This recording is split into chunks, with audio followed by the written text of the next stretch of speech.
Құрметті достар, менің арнама қош келдіңіздер. Бүгін міне ораза айы басталды. Ораза қабыл болсын. Ал бүгін мен Эстерхази тортын пісіремін. Ол үшін бізге 6 жұмыртқа керек. Ол ірі болу керек. Одан кейін қант керек бізге 150 грамм. Және миндалды ұн. Тортты жасауда ең алдымен орехты кептіруден бастаймыз. Орташа отта фундукты қыздырамыз, кептіреміз. Ыстық суды құйып, 10-15 минутқа миндалды бұқтырып қоямыз.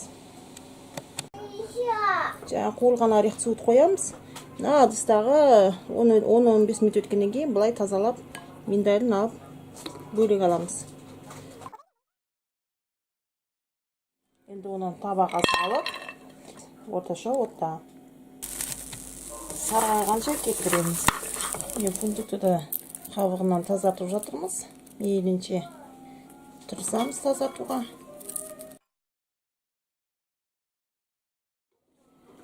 Енді жаңа фундукты аз-аздан салып, блендермен ұнтақтаймыз. Көптен салсақ, ол бірден паста болып қалуы мүмкін.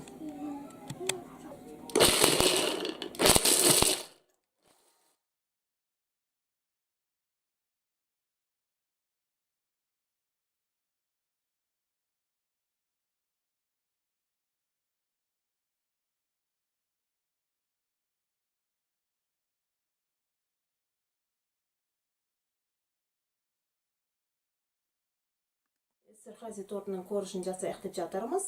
Оған жаңағы өнімдерден басқа мынандай пергаментті қағаз дайында қойдым. Оған 2 шеңбер сыздым, диаметрі 20 см болады.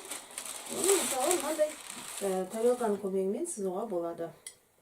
Одан басқа бізге керегі құрғақ, таза ыдыс. Менде мынандай шыны ыдыс, немесе темір ыдыс алуға болады. Пластмасса ыдыс алсаңыз, оны жақсылап тазалау керек, себебі пластмассада бұрын соңында майлы нәрсе ұстасаңыз, нан илесеңіз, оны майы жұғып қалады. Сондықтан шыны немесе темір ыдыс қолданған дұрыс. Ақуыз әйтпесе көтерілмей қалады, көпіршімей қалады. Одан басқа тағы да сарыуыз бен ақуызды қазір бөлеміз. Сол үшін мынандай кружкалар дайындап алдым. Миксерім бар, лопаткаларым бар. Ендеше кірісейік. Ең алдымен мына жұмыртқаның ақуызы мен сарыуызын бір-бірінен ажыратамыз.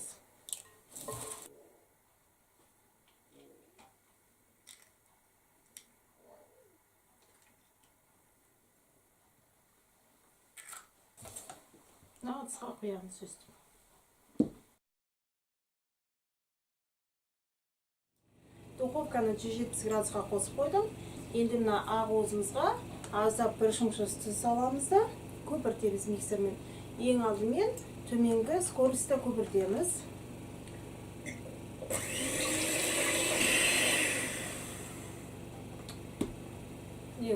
Көпірттік. До мягких пиков дейді. Комнаталық температурадағы ақуыздар.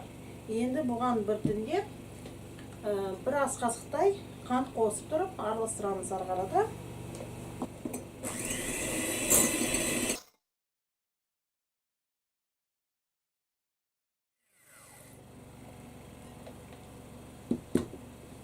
Сонымен белогымыз сбиваться етілді.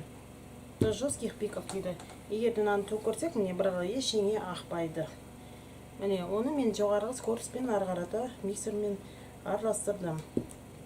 Сонымен белогымыз дайын, духовкамыз қызып тұр.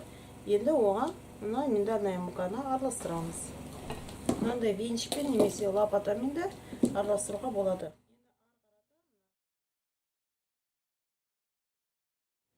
Бұнда енді екі способ бар.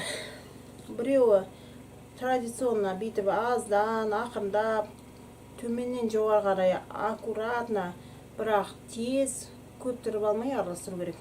Немесе бұлай венчикті салып, тез бұлай араластыру керек.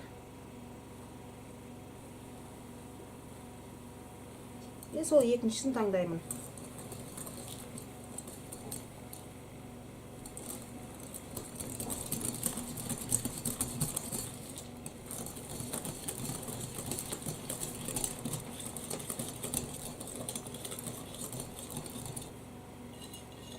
кішкене мына жеріне бір промес болмаса, қалып қалса тағы да саламыз да тез айналдырамыз. Все, тестамыз дайын. 4 қағаз осылай қойып аламын. Сызылған жағын артқа қаратамын. Тестамызды, қамырымызды осы 4 қағазға 8 коржға салып шығамын. Бірдей бөлік болу керек.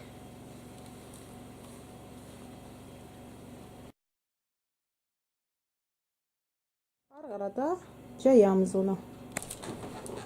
Жайғанда да барлығы бір келкі пласт болу керек. Bir жері жуан, бір жері жұқа болмау керек.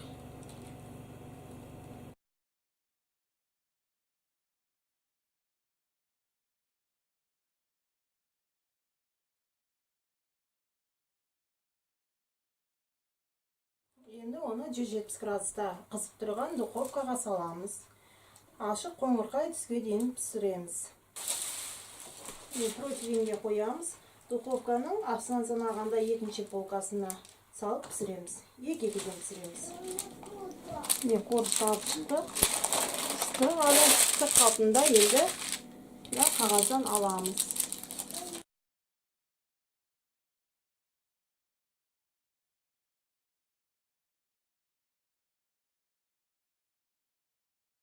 Осы қағазын шешіп аласыздар. Қазір ол жұмсақта, біраздан кейін қатады. Мынандай темір решеткаға бөлек-бөлек қоясыздар. Әбден суығаннан кейін бар, бірақ бір стопка қылып жинауға болады. Ар жағын мынандай байқап түсіріңіздер. Міне көріп тұрғандарыңыздар. Ақырғы коржды күйдіріп жібердім. Сіздер күйдіріп алмаңыздар. Енді біз заварной крем жасаймыз. Бізге ол үшін 250 мл сүт, 3 сарыуыз, 30 грамм қант, 15 грамм крахмал және 1 грамм ванилин, яғни пышақтың ұшында немесе жарты қасық, жарты пачка ванильный сахар. Одан кейін табиғи сары май, қолдың майын аламын осы. Қолдың майы жоқ болса, магазиннен мына сияқты майлар алуға болады. 82% болу керек майлылығы. Осы нәрселер бізге керек. Ең алдымен ыдысқа сүтті құямыз да ысытамыз. Бірақ қайнатпаймыз, қайнатқанға дейін жеткіземіз. Сүтіміз ысып жатқанша біз мынаған жұмыртқаның сарыуызын саламыз. Қант, крахмал және мен ванилин саламын.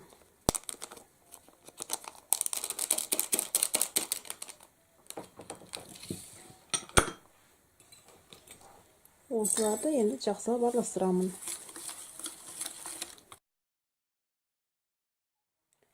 Сүт ысыды, енді араластырып тұрып сүтті құямын.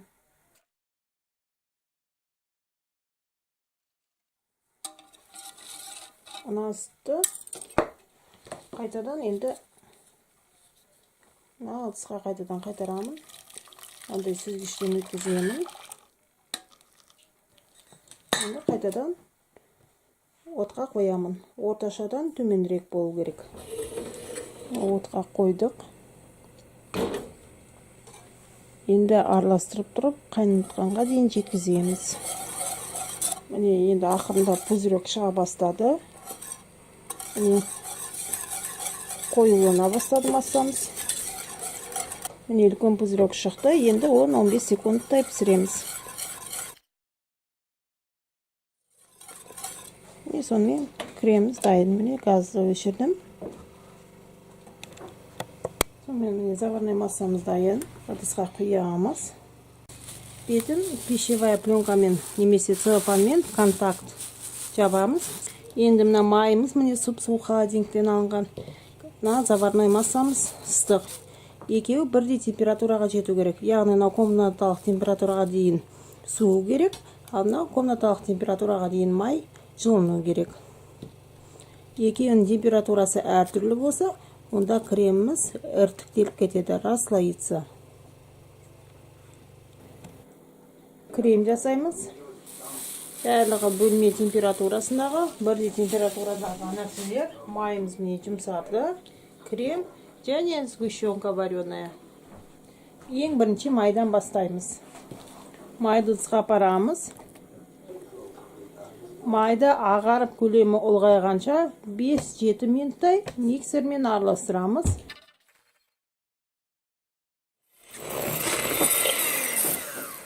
Міне 5 минуттай көпірттім миксермен.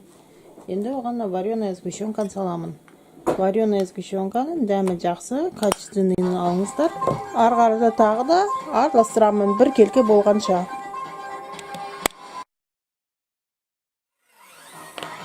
Заварной массамызды бір қасықтан саламыз да төменгі скоростьта араластырып отырамыз.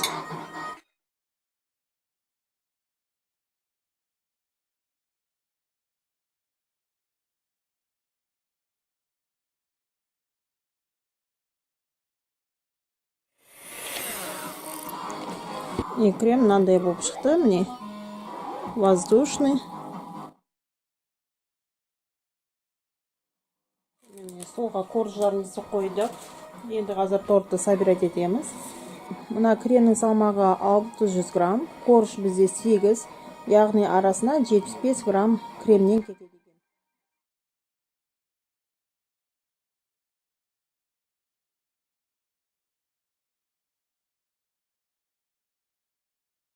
Табаға кішкене былай крем жақ қойсақ, сонда бұл орнынан қозғалмайтын болады. Кремді жақтық, енді оған келесі коржды саламыз. Егерде корждарыңыз сынқап жатса, оны жинап салуға болады.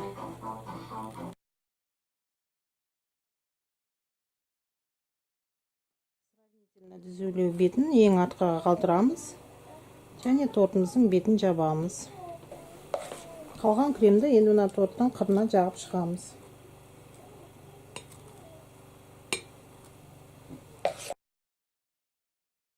Енді бетіне абрикосовый джем, варенье немесе повидлан жағам. Оны алдын ала кішкене микроволновкада немесе паровая баняда қыздырып алдым. Енді мына тортты 30-40 минутқа холодильникке қойып қоямыз. Шоколадты ұнтақтадым. Енді водяная баняға қоямын. Суды қайнатып алдым. Енді ақырын отта тұр, бұрқылдап қайнамау керек, ал ыдыс суға тимеу керек. Шоколадқа міне сливки құямыз. Екеуін араластырып ертеміз.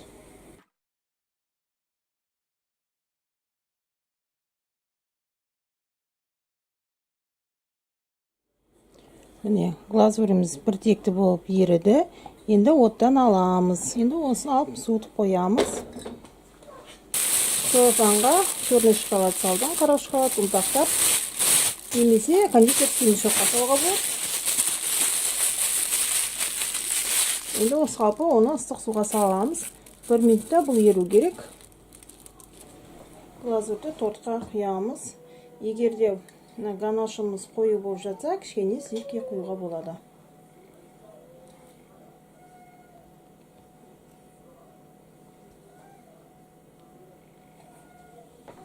Енді шетіне қарай жөндейміз, былай разравниваем.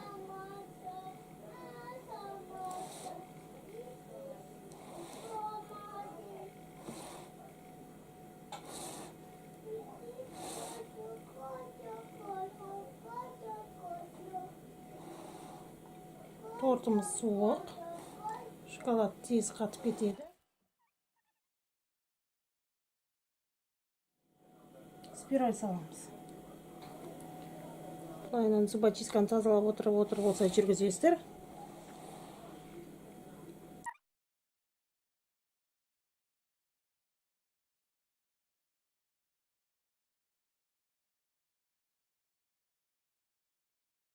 Чертеждарын и больше жасауға болады. Мен мына торттың қырын кокосовый стружкамен жабам. Негізі миндальный слайсы, миндальный лепестки деген болады, солармен әрлейді. Одан кейін орехты басындағыдай қуырып, ұнтақтап, шет жағына жағып шығуға болады. Байына кокосовый стружканы жағып шығамыз. Енді бұл тортты холодильникке 4-5 сағатқа қоямыз, одан кейін жеуге болады. Одан ертерек алсаңыз корждар қытырлақ болуы мүмкін. Сондықтан 4-5 сағат тосаңыздар, онда корждар жұмсақ болады. Енді оны кесіп көреміз.